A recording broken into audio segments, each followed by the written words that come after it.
অনেকেই কমেন্ট করে জানিয়েছেন অনুষ্ঠান বাড়ির মতন মাছের মাথার ডাল বাড়িতে বানালে সেই টেস্ট হয় না। আজকে আপনাদের সেই রেসিপিটাই বানিয়ে দেখাবো। সবার প্রথমে 3 পিস আমরা মাছের মাথা নিয়েছি। এর মধ্যে দিয়ে দেবো হাফ টিস্পুন লবণ, হাফ টিস্পুন হলুদের গুঁড়ো। মাছের মাথাগুলো এবারে ভালো করে মাখিয়ে নেব। কড়াই দিয়ে দেবো 3 চামচ সর্ষের তেল। তেল আমাদের গরম হয়ে গেছে, এবার মাছের মাথাগুলো ভেজে নেব।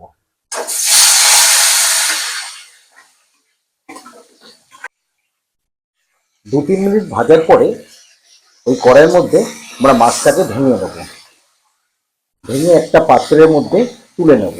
ওই কড়াইয়ের মধ্যে দিয়ে দেবো 250 গ্রাম মুগ ডাল। মুগ ডালটা সবসময় একটু ভালো নেওয়ারই চেষ্টা করবেন, তাতে ডালটা তাড়াতাড়ি গলে যাবে আর ডালের টেস্টটাও খুব সুন্দর আসবে। ডালটা ভাজা আমাদের সম্পূর্ণ হয়ে গেছে। এবার এই ডালটাকে আমরা সেদ্ধ করে নেব। যতক্ষণ ডালটা সেদ্ধ হচ্ছে আমরা একটা মশলা বানিয়ে নেব। নিয়েছি 1 চামচ জিরে, কয়েক টুকরো রসুন আর অল্প আদা। ওই কড়াই দিয়ে দেব সামান্য সর্ষের তেল। তেল গরম হয়ে গেলে ওর মধ্যে দেব দারচিনি, এলাচ আর লবঙ্গ। দেব শুকনো লঙ্কা, তেজপাতা আর সামান্য গোটা জিরে।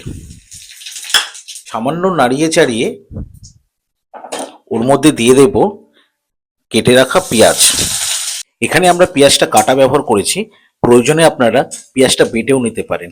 আর পেঁয়াজটা সম্পূর্ণ অপশনাল, আপনারা দিতেও পারেন, নাও দিতে পারেন। পেঁয়াজটা আমাদের সম্পূর্ণ লাল হয়ে ভাজা হয়ে গেছে। এবারে এর মধ্যে দিয়ে দেব বেটে রাখা মশলাটা। এর মধ্যে অ্যাড করে দেব 1 টিস্পুন লবণ আর দেব হাফ টিস্পুন হলুদ। মশলাগুলো ভালো করে ভেজে নেব। দেব এতে শুকনো লঙ্কার গুঁড়ো। কিছুক্ষণ ভাজার পর যখন দেখবেন আদার কাঁচা গন্ধটা চলে গেছে, এর মধ্যে দিয়ে দেব কেটে রাখা টমেটো, দেব কাঁচা লঙ্কা। মিনিট খানিক ভাজার পর মশলাটা সম্পূর্ণ আমাদের রেডি হয়ে গেছে। এবার এর মধ্যে দিয়ে দেবো ভেজে রাখা মাছের মাথাগুলো।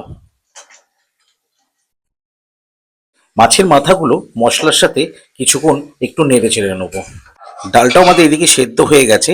ডালটা মিনিমাম 80%ই সেদ্ধ করবেন, 100% সেদ্ধ করবেন না। এবারে ডালটা এর মধ্যে দিয়ে দেব।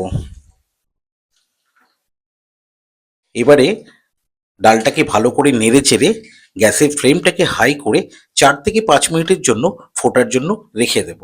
ডালটা যখন খুব ভালোভাবে ফুটে উঠবে তখন আমরা দিয়ে দেব এর মধ্যে সামান্য চিনি।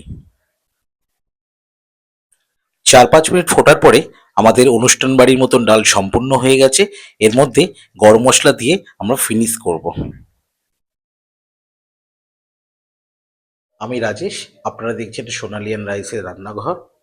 এই রেসিপিটা আপনাদের কেমন লাগলো অতি অবশ্যই কমেন্ট করে জানাবেন। পরবর্তী এরকম আরও রেসিপি দেখার জন্য আমাদের চ্যানেলটাকে একটু সাবস্ক্রাইব করে দেবেন। সুস্থ থাকবেন, ভালো থাকবেন।